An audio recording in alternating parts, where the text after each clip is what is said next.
Merhaba arkadaşlar, kanalıma hoş geldiniz. Ben Hatice.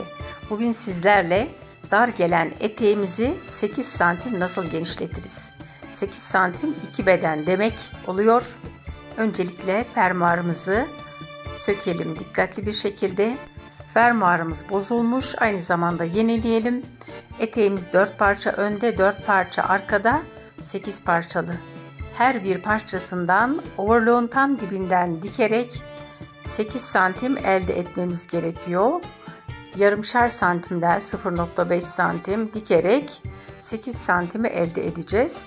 Gördüğünüz gibi kemerimizde de daha öncesinde ilikler açılmış. Bu kısmını kullanamayacağımız için kemerimizin orta kısmından kesip kumaşı arka kısma verip ön kısmına da bir aksesuar kullanmayı tasarladım. Sizler de sonucu görmek için videoyu sonuna kadar izlemenizi öneririm.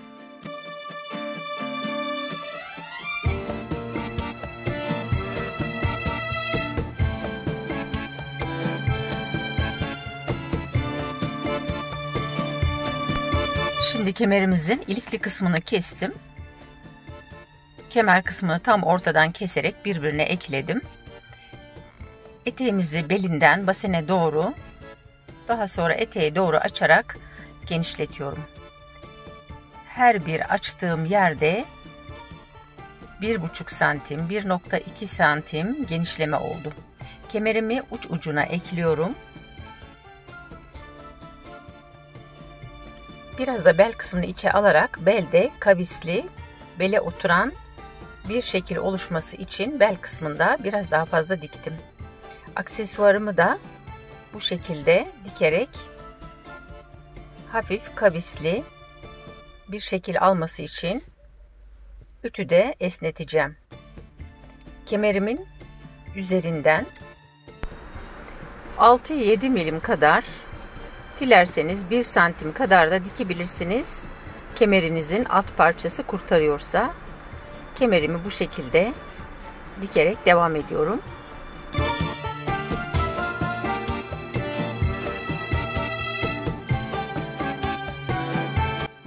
Kemerimi ütülerken üst kısmında 1 santim kadar beyaz kumaşın görünmesi için aşağı doğru kaydırdım.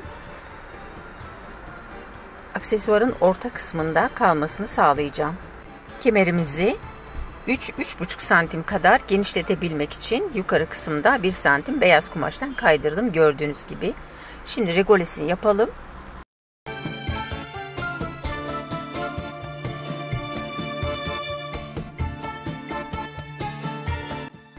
Fermuarımızı dikerken 18 santimlik ya da 20 santimlik bir boyut için 20-25 santim boyutunda fermuar almanızı öneririm.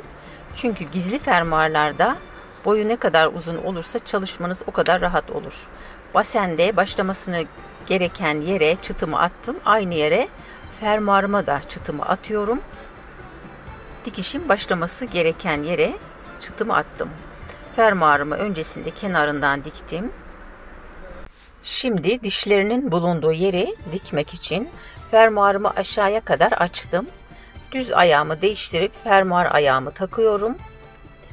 Çıt attığım yerden, dikişin başlaması gereken yerden, dişinin dibinden, fermuarın dişinin dibinden başlayarak dikiyorum.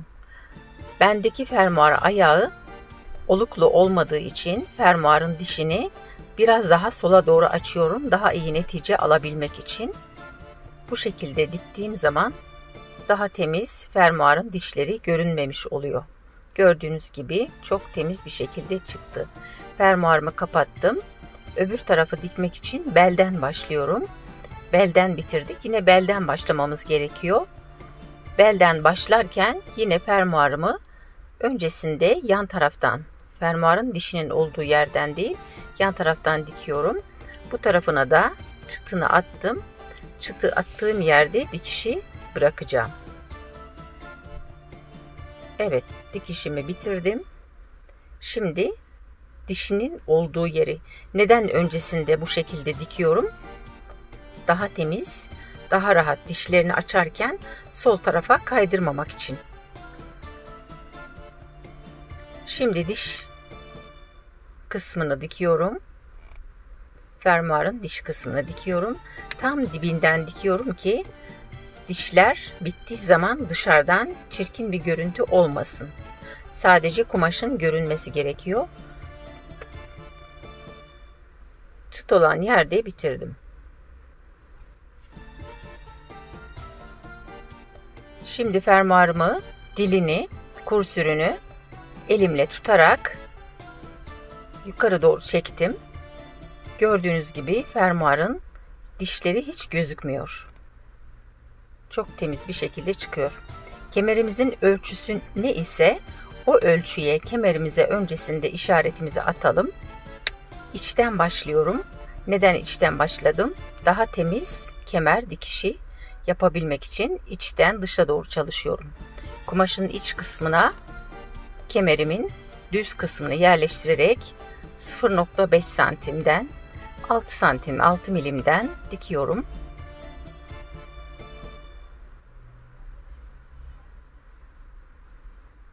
Kemerimizi çıtığını attığımız yerde diğer tarafta, diğer ucunda bitirdim. Düğmeli olan kısımda da 2 santim fazlalık bıraktım. Ütüde kırdığım yeri katlayarak terse çevirerek katladım. Yarım santimden kemerimin kenarını dikerek temizliyorum.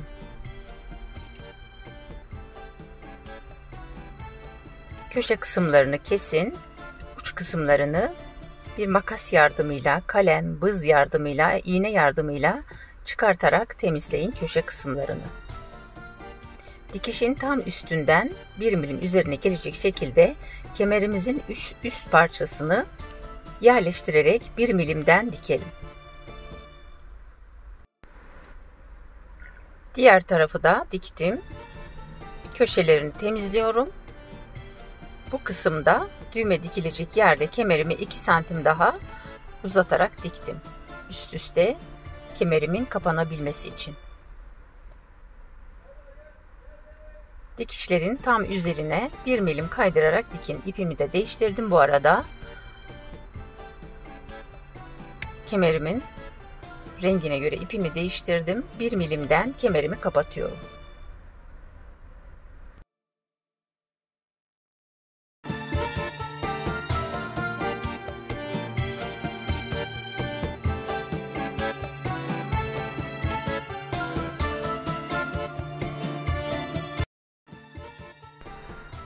Böylelikle kemerimizi de tamamladık. Gördüğünüz gibi bel kısmında 1 santim fazlalık çıkarttım. Burada düğme dikilecek yeri fazla. Bu şekilde üst kısmına ilik açacağım. Kemerimizi tamamlamış oluyoruz. Şimdi etek kısmına da aynı aksesuarı dikeceğim. Etek kısmından yukarı doğru 12 santim işaretimi aldım.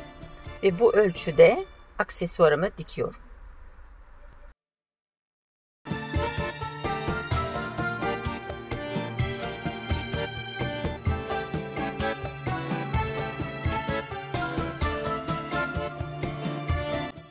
Şimdi kumaşımızın özelliğine uygun, kumaşımız keten, Kopanaki dantel kullanıyorum. Eteğinin alt kısmına ve askısına kullanacağım. Bu arada askı kumaşımız yoktu. Kumaşın özelliğine uygun, kalınlığına uygun, rengine de uygun bir kumaş, elimde olan bir kumaştan askı olarak çalışıyorum. Üzerine de yine Kopanaki dantelden dikiyorum. Askımın üst kısmını dikiyorum. Daha sonra çevrilecek yer bırakarak arada boşluk bırakacağım. Uç kısımdan da çevirebilirsiniz. Her iki tarafı da kapatırsanız ortalarda bir yerde boşluk bırakmak gerekiyor. Ben uç kısmında bıraktım. Gördüğünüz gibi tornavidayla da çevirerek tamamladım. Şimdi ütüleyeceğim. Ütüledikten sonra dantelimi üzerine yerleştirip dikiyorum.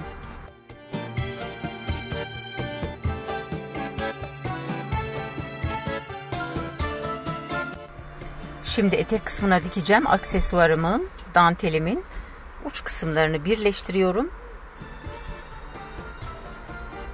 Daha sonra etek kısmına tutturuyorum. Eteğimi dikerken dantelimin uç kısmını üstteki aksesuarımın 1 milim üzerinden yerleştirerek dikiyorum. Dantelimi öncesinde yanlara gelecek şekilde, düzgün bir şekilde dağılım olması için. Çünkü diktikçe danteller üste doğru kayabilir, altta fazlalık kalabilir. Dikişimizi dantelimizin kenar kısmının öncesinde tamamladığımız için, dolayısıyla yan taraftan da iğneledim ki ölçümüzü tam düzenli gelmesi için. Dantelimin üzerinden 1 milim yerleştirerek dantelimin dikişini çekiyorum.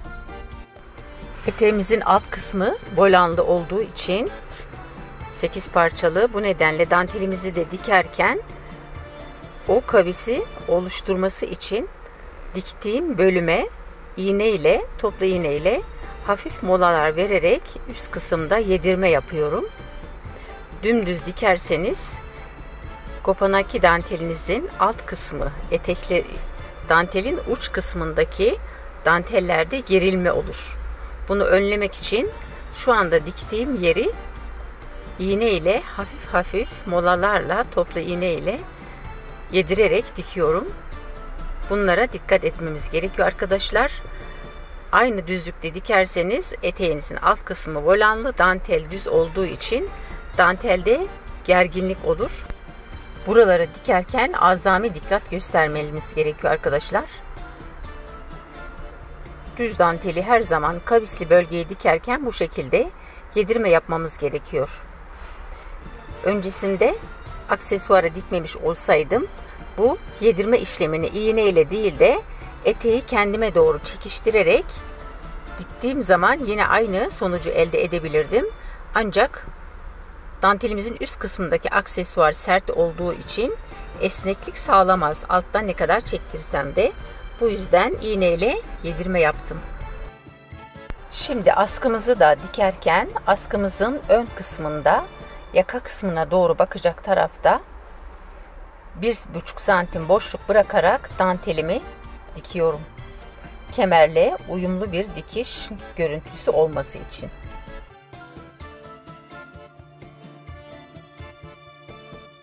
Şimdi askımızı takarken dikkat edeceğimiz bir husus var.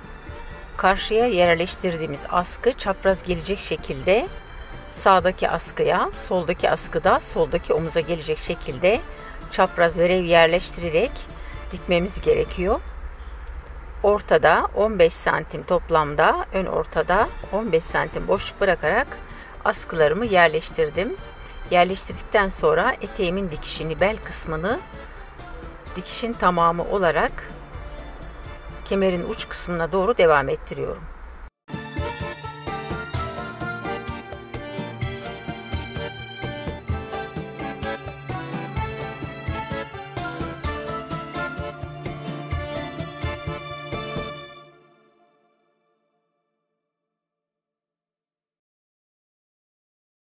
Şimdi askılarımın ön tarafta geleceği konumu ayarladım ve düğmelerimin boyutunda kemere ilik açıyorum. Askının uç kısımlarını içeride temiz görünmesi için düğmeleri de askının uç kısımlarına dikiyorum. Artık eteğimizi bitiriyoruz. Düğmelerimizi de dikelim. Sizler de dikiş dikerken nerelerde zorlanıyorsunuz? Bana yorumlarda bildirin. Yorumlarınızı severek okuyorum. Bu çalışma hoşunuza gitti mi? Bana yorumlarda bildirin. Kanalıma abone olmayı, bildirim zilini açmayı unutmayın.